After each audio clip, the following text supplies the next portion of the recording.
नमस्कार, जय माता दी। मैं हूँ आपके अपनी लाइफ डिज़ाइनर जीतू आचार्य। बारिश का पानी, बारिश की बूंदें ही कहते हैं जब शरीर पर पड़ जाएं तो आपके रोग दूर होते हैं। लेकिन बारिश का पानी आपके जीवन के कई सारे कष्टों को ख़त्म करता है। बारिश का पानी आपके घर में धन की वृद्धि कर सकता है। बारिश का पानी नज़र दोष दूर कर सकता है। बारिश का पानी से वास्तु दोष दूर होता है। बारिश के पानी से घर में सुख समृद्धि आती है। बारिश के पानी से हमारे घर का क्लेश दूर होता है। बारिश के पानी से जाने क्या क्या उपाय आप कर सकते हैं। भाई बारिश तो ये तो कुदरत की दी हुई एक देन है जो आपको खुशियों का आभास कराती है। जब भी बारिश की बूंदें पड़ती हैं तो आपके चेहरे पर एक अलग ही मुस्कान आने लगती है। चलिए हम कहते हैं कि इसके कितने सारे प्रयोग करने से कितने सारे आपको लाभ मिल सकते हैं, कौन कौन सी मनोकामनाएं जो हैं वो आप अपनी पूरी कर सकते हैं सिर्फ और सिर्फ बारिश के पानी। ये सिर्फ बारिश का पानी नहीं है, ये वो मेडिसिन है जो आपकी हर समस्या के रोग को ख़त्म कर सकती है। ये वो औषधि है। आपने देखा कभी किसी के शरीर के ऊपर बहुत ज़्यादा दाने जब निकलते हैं तो पुराने गांव के लोग एक टोटका करते थे, उसे बारिश के पानी में नहाया जाता था, नहलाया जाता था, ताकि उसके शरीर के जितने भी दाने होते थे वो कम होने लगते थे। ये बड़ी कुदरत का चमत्कार है आपके लिए, लेकिन हमें इसका प्रयोग ज़रूर करना है। बहुत सारे लोगों को जैसे कि कर्ज़ की स्थिति बनी रहती है, बहुत ज़्यादा कर्ज़, ऐसे लगता है कि ये कर्ज़ जो है कभी ख़त्म नहीं, और पर्टिकुलर किसी पर्सन को ही बार बार कर्ज़ लेने की ज़रूरत पड़ती है। अगर आपके घर में 3 भाई बहन हैं, 2 भाई बहन हैं, तो एक को किसी को ये समस्या ज़्यादा होती है कि उसको बार बार लोन लेना पड़ता है, कर्ज़ लेना पड़ता है। तो अगर ऐसी सिचुएशन है किसी एक ख़ास व्यक्ति के साथ, तो उसे क्या करना है, बारिश का पानी भर लेना है थोड़ा सा एक बोतल के अंदर, और जब भी आप स्नान करें उस स्नान के जल के अंदर उस बारिश के पानी को थोड़ा सा मिला लेना है। तो आपने ये उपाय मंगलवार के दिन से शुरू करना है और 40 दिन लगातार करना है।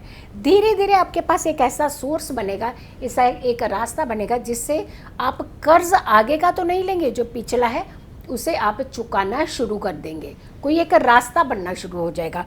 तो पहला कर्ज तो आपका, पहली तकलीफ, पहला रोग आपका बारिश के पानी ने ख़त्म कर दिया। और बात करते हैं, और बहुत सारे ऐसे चीज़ें हैं जो बारिश के पानी से आप दूर कर सकते हैं। स्ट्रेस, तनाव, बहुत ज़्यादा परेशानी कई लोगों को होती है और बिना मतलब का स्ट्रेस होता है। एक होता है कि चलो कोई चीज़ दिक्कतें दूर होती है कि परेशानी हो रही है, तो वो हमारी परेशानी दिक्कतें दूर नहीं हो रही हैं तो इस वजह से हमें स्ट्रेस होता है। एक ऐसा भी स्ट्रेस होता है जो बेवजह का स्ट्रेस आपको घेर लेता है, कारण कुछ नहीं होता, घर वालों से पूछो उनको लगता है इनको तो कुछ हुआ ही नहीं है, आपको पूछो तो आपको पता ही नहीं होता कि आपको स्ट्रेस क्यों हो रहा है। अगर ऐसी सिचुएशन होती है तो आपने भी बारिश से मिले हुए जल के साथ ही नहाना है, लेकिन हर सोमवार जब आपने शिवलिंग पर जल चढ़ाने के लिए जाना है तो उस जल के अंदर थोड़ी सी बूंदे बारिश के इकट्ठा किए हुए पानी की वो डाल करके शिवलिंग पर अभिषेक कराना है। यकीन मानिए आपका स्ट्रेस, जैसे जैसे आप वो प्रक्रिया आगे बढ़ाएंगे, बार बार आप इस क्रिया को करेंगे, इस उपाय को करेंगे, इस रेमेडी को करेंगे, धीरे धीरे धीरे आपका स्ट्रेस जो है वो ख़त्म होने लगेगा। अब करते हैं एक और बात कि बहुत सारे लोगों को खास करके जब हम दिक्कत आते हैं कि घर के अंदर क्लेश होता है, बेवजह का क्लेश होता है, लड़ने को पड़ते हैं, खाने को पड़ते हैं, एक दूसरे को खाना इकट्ठा नहीं खाते, रूम तो अलग अलग हैं, प्लेटें भी अलग अलग ले जा करके कोई एक कमरे में कोई दूसरे कमरे में ऐसे हो रहा है।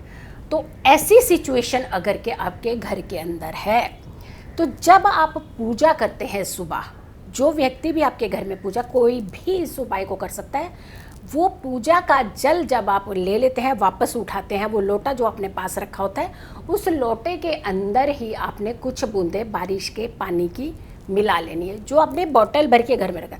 इसलिए कहते हैं ना, सेव द वाटर। ये वाटर चमत्कारी वाटर होता है, जो रेन वाटर अगर आप सेव करते हो so which is very very helpful for you. So must do that कि उसको एक तो वाटर सेव किया आपने, दूसरा उसका यूटिलाइजेशन किया, और उसका यूटिलाइजेशन भी आप एक मेडिसिन के तौर पर कर रहे हैं। अगर आपके घर में बहुत ज़्यादा कलेश हो रहा है, लड़ाई झगड़े मारकेट है, ये पता नहीं क्या क्या हो रहा है, चैन ही नहीं है, सुख ही नहीं है, क्योंकि घर तो एक सुख का स्थान होता है, एक पूजा, एक मंदिर है आपका घर, लेकिन वहाँ रहते ही ऐसको लगता है तांडव मच गया हो, लड़ाई हो गई, झगड़े हो गए, बेवजह के क्लेश हो गए। तो जब आप पूजा का जल आप उठाते हैं, जो लोटा अपने पास में रखा होता है पूजा के टाइम पे, उसी के अंदर कुछ बूंदे बारिश के जल की मिला लेनी है, पूरे घर में जल का छिड़काव करना है। ये उपाय आपने सोमवार के दिन से शुरू करना है और 40 दिन लगातार इस उपाय को करना है। यकीन मानिए, बड़े से बड़ा अगर उपाय आपका ये क्लेश दूर नहीं कर पाया तो ये बारिश का पानी आपके घर का क्लेश दूर कर देगा। सोचिए आपकी सिर्फ एक मात्र जल है, जो रेन वाटर है, जो कुदरत की तरफ, ऊपर वाले की तरफ से आपकी झोले में आ गिरा है, बट हम उसका यूटिलाइजेशन नहीं करते। हमें लगता है कि बारिश आ रही है, इनफैक्ट दरवाजे बंद कर देते हैं, डिस्ट्रॉय कर देते हैं उस वाटर को। Must save that water. वैसे भी कहते हैं कि जो लोग पानी को सेव करते हैं वो लोगों का चंद्रमा बहुत स्ट्रांग होता है। जो लोग पानी का वेस्टेज करते हैं, बेवजह पानी बहाते हैं, उनका चंद्रमा बहुत ज़्यादा पीड़ित होता है कुंडली का। तो ये हमेशा ध्यान रखने की ज़रूरत होती है कि हमें कभी भी वेस्टेज नहीं करनी चाहिए वाटर की। अब आते हैं कि मनी, पैसा आपके घर में नहीं टिकता, या तो आता ही नहीं, अगर आ गया तो टिकता नहीं, वो निकल जाता है। तो आपने क्या करना है, बारिश का जो जल भरा हुआ है उसे आपने एक लोटे में भर लेना है, तांबे के लोटे में, और उसके ऊपर जो ढक्कन रखना है वो भी तांबे का ही ढक्कन होना चाहिए, यानी तांबे का लोटा, तांबे का ढक्कन, अंदर बारिश का पानी। और रखना कहाँ है, ईस्ट की तरफ, जहाँ सूर्य उगता है। आपके घर के जिस तरफ ईस्ट पड़ता है उस डायरेक्शन में ज़मीन पर रख दीजिए।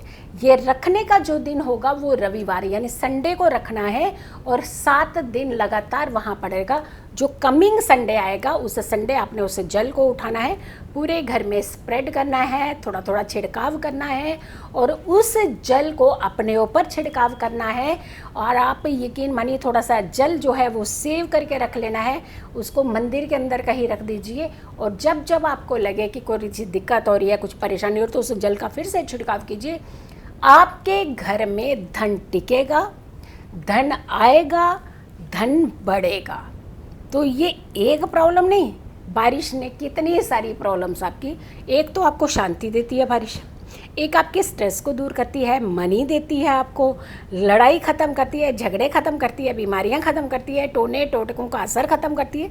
तो देखिए आपको कितना फ़ायदा मिलता है। व्यापार में वृद्धि, जो आप कहते हैं कि हमने बिज़नेस खोला नहीं चला, हमने बिज़नेस खोला नहीं चला, बिज़नेस में कोई आ ही नहीं रहा, बिज़नेस में पैसा ही नहीं आ रहा, बिज़नेस में ये नहीं हो रहा, वो नहीं हो रहा, तो यानी क्या क्या शिकायतें हैं आप लोगों को कि आपका व्यापार नहीं चलता। बारिश अगर बुधवार के दिन हो जाए, यकीन रखिए, अब ये दिन, ये किस्मत है, ये तो लक है। बुधवार का दिन हो, बारिश हो जाए, उस पानी को इकट्ठा कर लीजिए, एक बोतल पानी अच्छे से भर लीजिए, 2 बोतल भी भर सकते हैं, कुदरत ने दिए, ऊपर वाले ने दिए, तो आप भर के रखिए, सेव रखिए वो पानी को। लेकिन वो पानी नीचे ज़मीन का ना हो, ये सब देखिएगा कि कोई भी ऐसा जो सामान हो जिसके अंदर बारिश डायरेक्ट गिरे और वो पानी इकट्ठा हो, ये ध्यान रखिएगा। साफ़ बर्तन हो, वो पानी आपने इकट्ठा करके अपने घर के अंदर रख लेना है। बुधवार के दिन आपने ये जल इकट्ठा करना है, स्टील का एक लोटा लेना है, उसमें जल भर लेना है। और बुधवार अगर आप उसी दिन सेम डे लेकर के जा सकते हैं तो सेम डे ले जाइए, नहीं तो अपने घर में उस जल को रख लीजिए। जो कमिंग वेडनेसडे होगा, यानी नेक्स्ट वेडनेसडे, अगर आप उसी दिन जा रहे हैं तो उसी दिन आप अपने व्यापार स्थल पर, लेकिन मान लीजिए बारिश दोपहर को हो गई, आप पहले ही ऑफिस जा चुके हैं, अपना बिजनेस वाला स्थान है वो खोल चुके हैं, तो आपने ये उपाय नहीं करना। फिर नेक्स्ट वेडनेसडे को आपने ये उपाय करना है। जल रख दीजिए अपने घर में, स्टील का लोटा लीजिए, स्टील के लोटे में उस जल को भर लीजिए, और वो लोटा ले जा करके उसे चारों तरफ से एक कलावा लाल धागा बांध लीजिएगा, और उस जल को अपने ऑफिस में ईस्ट दिशा में जा कर के रख दीजिए। आपके ग्राहक आना शुरू हो जाएंगे, आपका बिजनेस बढ़ना शुरू हो जाएगा, आपके घर में धन की बढ़ोतरी हो जाएगी, आपके बिजनेस में धन की बढ़ोतरी होगी और आपका बिजनेस बहुत अच्छे से चलेगा। किसी तरीके का कोई लॉस आपको नहीं होगा। तो आप यकीन मानिए, आपने किया क्या, कोई पैसा नहीं लगा, कुछ नहीं लगा, लेकिन उपाय बड़े असरदार हैं। आप कीजिएगा इन उपायों को, क्योंकि ये साधारण उपाय होते हैं। बट अगर आपको इंडिविजुअली अपनी कुंडली दिखा करके कुछ उपाय पूछने हैं, कुछ खास समस्या है, समस्या बड़ी है, तो तब आपको इंडिविजुअली ही अपनी कुंडली दिखानी होगी। जो नंबर दिए हुए हैं, जो मेरे डिस्क्रिप्शन में नंबर है, उन नंबर्स को देख लीजिए, नंबर पर कॉल करके अपनी बुकिंग करा सकते हैं। खुश रहिए, स्वस्थ रहिए, पॉजिटिव रहिए। पॉजिटिव रहते हैं तो हर समस्या से हम दूर रहते हैं। इस वीडियो को ज़्यादा से ज़्यादा लोगों तक ज़रूर शेयर कीजिएगा। अगली वीडियो के लिए फिर से हाजिर होंगे, तब तक के लिए नमस्कार।